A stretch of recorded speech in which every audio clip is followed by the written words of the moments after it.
getting the goofiness off. Oh, shoot. There you go. All right. I told him I was going to trick him with just plain record. Yeah, he I was did. going to say record. We don't have those anymore. No. And I like to say tape. We're going to tape this episode, but we haven't had tape in I don't know how many ages. Right. At least 20. Somebody just told his age. I know. Anywho, Shoot. This is Single Father Thrive Podcast. And I am Pancho Cardeña. And I'm Sydney, Green Pastures by the River. So let's kick it off. Let's get this, dialogue started because it's been rehearsed already. So here we go again. Well, last time we kind of touched upon media, and what it's doing to the unions in this country, especially in the United States. But I mean, since now streaming is all over the world, I think it's going to be starting to affect all the unions and marriages all over the world. Yeah, that I see that happening as well because of the media can cause a lot of I don't want to say delusion, but it can cause a lot of you can say delusion, yeah. delusion, and I would say more like confusion because, like you said, there's so many sources and they're coming from all different angles that it's hard to really find your way, your way as an individual. Wouldn't you agree with that? Well, yeah. I mean, when you realize that we're just still undeveloped monkeys, monkey see, monkey do. What you see on TV, you just end up replicating it, and the messages that are being. First of all, it's been for quite a few decades, where you have so the Flintstones. You guys remember the Flintstones?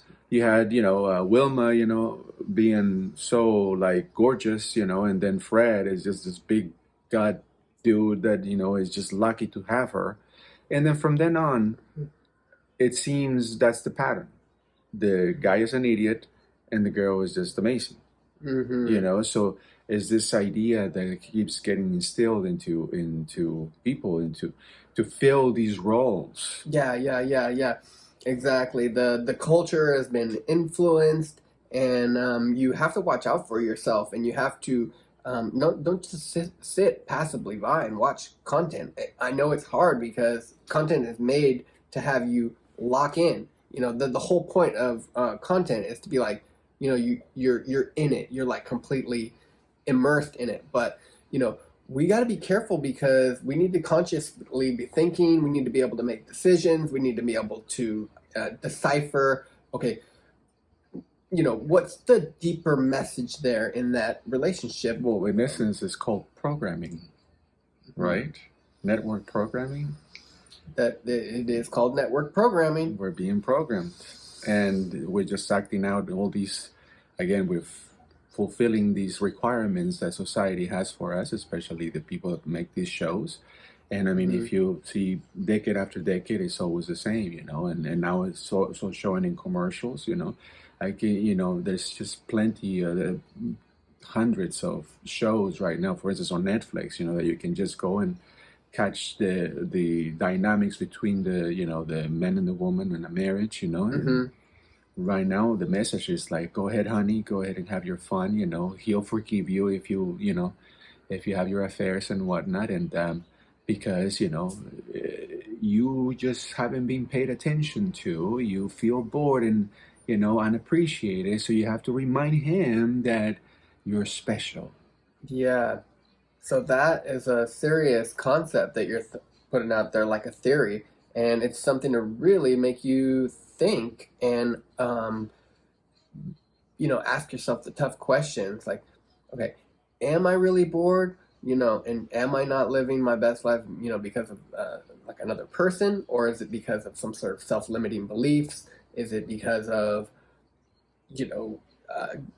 someone else that you're with on your closest, like 6 friends is, confirming these negative biases that you have a tendency to think about anyway because your parents have, projected some stuff onto you as you were growing up that, you didn't really know how to deal with properly.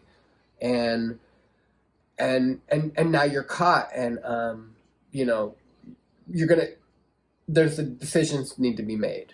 Right. Well, yeah, Bottom line. you got the whole thing about the grass is greener on the other side, and when you see this on television, right now, especially with the Kardashians or whatever their names are, I really don't, because it's reality TV and there's nothing real about these shows. I was in a couple of reality TV shows, and the things may sound like they're off the cuff, but basically they tell you what to do and what to say, and then they just let you go. And if you make a big mess out of the situation, then that's good. That's really really good for the show. You get more viewers if you get into a fight or you start shouting or so on and so forth.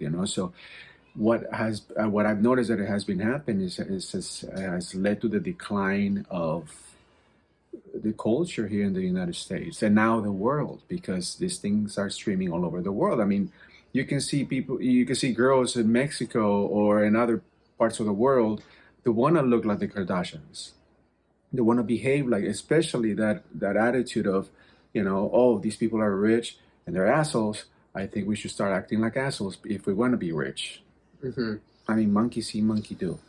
Yeah, and I know we've had a couple talks about this, and I'll just bring it up right now, where it's like, the cultural norm is that the nice guys finish last, and, that the assholes live forever, and that it's better to be a bit of an asshole or bitch. Excuse my language, but you know what I mean, like a boss bitch. Yeah. Because then when you do have an incident where you're like, oh, you make a heart, maybe like a sacrifice, or you do something nice or good, then all of a sudden you get all this praise. It's just raining down from above, the praise that you get. Whereas someone that's used to continually doing good, often they're taken for granted. And honestly, they should, nice people or people who do the right thing should be not just appreciated, but I mean, valued more, because this is what I found out about in my own life, it's easier to be an asshole. It is harder to be a good person, because being a good person takes conscious effort. It's where you put the brakes on before you say something stupid, something that's going to hurt somebody's feelings, or something that is going to create problems. And it's just a lot easier to just blah, just let the word vomit come out and create all kinds of issues like, well, this is the way I am. And if you love me, you're going to take me the way I am. That was my ex's attitude about everything, And I used to just go, please don't say that in front of the girls. Right, because you're the example. Exactly. They're going to model after you. And then you keep saying, making this bad behavior okay in their eyes, as impressionable as they were. But that's basically why it's a lot harder to be a good person, because you have to actually think about it. Yeah, you got to think about it, and when something happens and it triggers you, you have to conscientiously say, you know what, I'm just going to step away for about 10 minutes. Yeah. And then come back and then realize, like, okay, they did stab me, and that really did hurt in the kidney, but rather than just reacting, I took a little time just to take the pain and process it. And then once I can process it and maybe come back with a fresh perspective where I'm not, emotionally charged, then you can go back and you can have a real conversation where you're not going to hurt their feelings as bad, even though they hurt your feelings. And then that's what conflict resolution comes into play, which is huge for relationships, whether it be with your kids or with your spouse or with your friends. How do you work things out? Yeah, I mean, if you're upset, do what Ted Lasso says. What does he say about that? Count to 10. And if you're still upset, count to 10 again. Yeah, that's straight out of the Emotional Intelligence 2.0.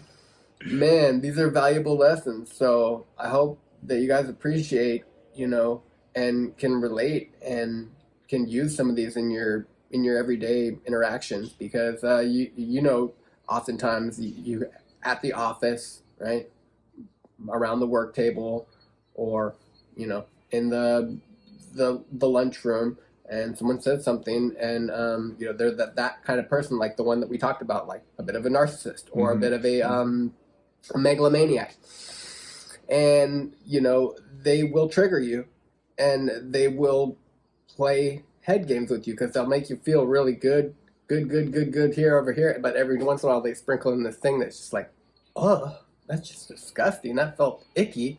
Like, I'm not sure that I want to be around that, Yeah, especially for people that, guys who have have gotten divorced and stuff like that.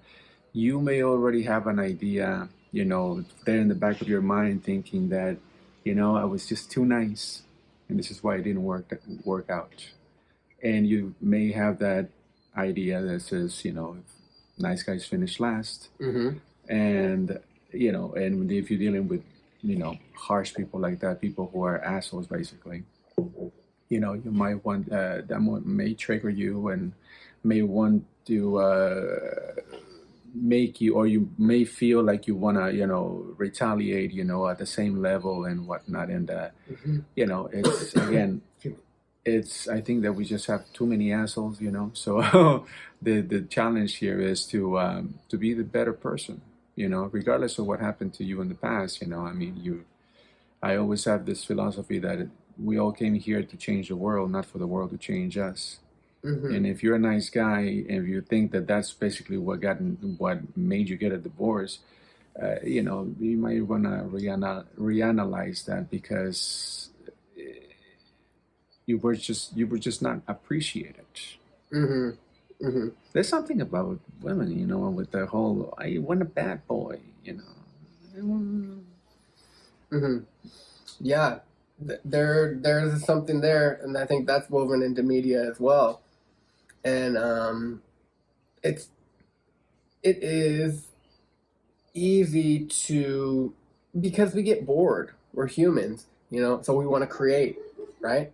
So the problem is, I think when we're so bogged down with, like we said, the dad vortex, going to maybe a career or a job that maybe is not super passionate for us, that's okay. We're getting money, but rather than doing the more hard thing, like a hunger for hardship type of thing, and creating something that's going to give you like a sense of meaning, like a lot of these people are doing the Spartan races, and then they have something to train for, and then in turn it gives them confidence, and they meet weekly, and they have a progressive overload, and then they taper back, and then the type of dopamine and endorphins that you get from doing something like that, really stand out to you and last in your memory banks.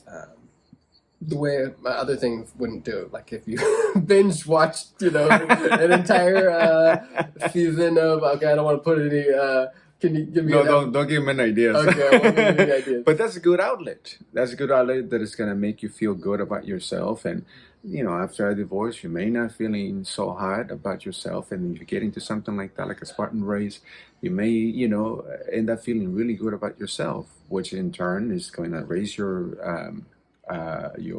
confidence. And, it's going to, because again, remember, this was for you. It wasn't done to you.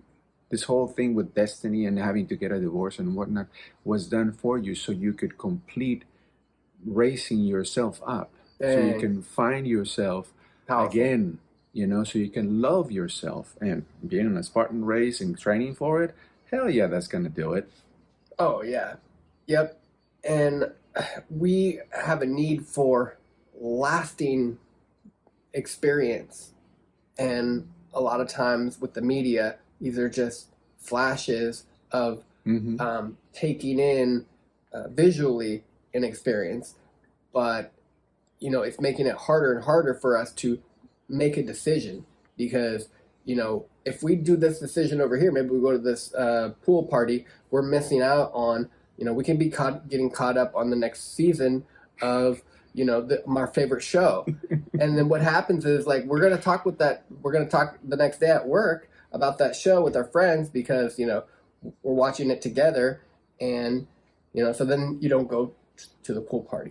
And then now you're missing that experience. And guess what? You probably could have been through some things like some sun, and you may have moved your body in the pool, and you may have had some conversations with some people at the party that were uncomfortable, and maybe they were teaching you something, because we're mirrors for each other. Am I wrong? Yeah. No, we're mirrors. We're supposed to be learning from each other all the time. Mm-hmm. And you can learn from content off of TV. This is true. Yeah. I don't want to say that you cannot do that, but it's different when you're in person and when you're interacting, and there's not even more content around to distract you from your actual just stuff like this happening, just organic conversation. Mm-hmm. Authentic, organic conversation, even just like a pause, like an awkward pause, and we're just sitting here just sometimes it takes that, and then some inspiration will come to you, and then you just start going, and you really learn a lot in a short amount of time, and you wouldn't have got that if you were just viewing your show and being on the couch. Well, essentially, what we're trying to say also is, the whole rhetoric that they keep spreading on the shows. It's really changing the culture, and you want to make sure that you keep a distance between what's happening on television and what your real life is like, and to never depreciate your life because of what you see on television. Remember, me as an actor, I can tell you that it's all staged. These people are given things to say. Where they're shooting this show, that scene is not a real house. It's probably if not, they rent it, and if it's not a rented house, it's a set. It's make believe. Okay, so you don't have to believe everything that you see in these programs. Yeah, especially you're made thinking, I want to get a hunk like that in the show and do what they're doing. Instead, I'm sitting here watching television with this fat ass. You know what I mean? But again, it's not is appreciating what you already have. I mean, is spending decades with the same person, working on one thing, which is your marriage, which is your life together, to just throw it away because of something silly you saw on television. Mm-hmm. It's just so this is those ramifications are extreme, and they're happening because people are it's like monkey see monkey do. They see it on television and they expect it to be in their lives. Mm-hmm. But again, this is just entertainment, mm-hmm. and it has changed our culture, and we need to start kind of keeping this distance between what we're seeing on television and our real life. Yeah, so it goes back to balancing technology use and making sure that we use it conscientiously, less binging and more of, okay, the sun went down, I had a very productive day. These are the things that I got, these are the experiences that I had, and then, okay, so now I'm going to sit in front of the TV for an hour and a half or 2 hours, and, I'm going to watch something. Yeah, that just reminded me about this poll that was taken about which are the happiest countries in the world, and Mexico was one of them. And basically, what they mentioned about it was that because people spend more time together, like for instance during dinner time, the whole family gets together at the dinner table, and there's they're talking. There's no devices. They're actually just spending time with each other. So therefore the happiness rate is always high in these places. Like mm-hmm. again, like I mentioned, Mexico and whatnot. But it's so interesting. That is instead of just watching television and having a snack on your own, because like in my marriage, it was like she wanted to watch a show and I wanted to watch something else, so we just ended up splitting. It's like, okay, you watch your thing in the bedroom, I'll watch something else in the living room, and that's how it started. We started drifting apart that way. Mm-hmm. And mm-hmm. I couldn't necessarily keep any control, if you will, on what she was watching. She was watching whatever she wanted, and I was never going to send her way, but I was noticing that she was watching those kinds of shows, like The King of Queens, where she's amazing and he's a moron, and the thing, these little sitcoms then, or detective shows, but it always was the same dynamics between the couple. The guy was an idiot, and the woman was just insanely intelligent and beautiful. I know, like, coincidence? I don't think so. And that, ladies and gentlemen, is a great way to, I think, to finish off this episode. We're so happy that you joined us. Remember, we're here to support you. We care about your well-being. So if you are struggling and you do want to talk or just engage for a little bit, we got a Single Fathers Drive. We're going to show you how to do it. So leave your comments. Let's share some of your part of your story if you feel comfortable. Again, we're trying to build a network here, so you guys don't feel none of us feel alone.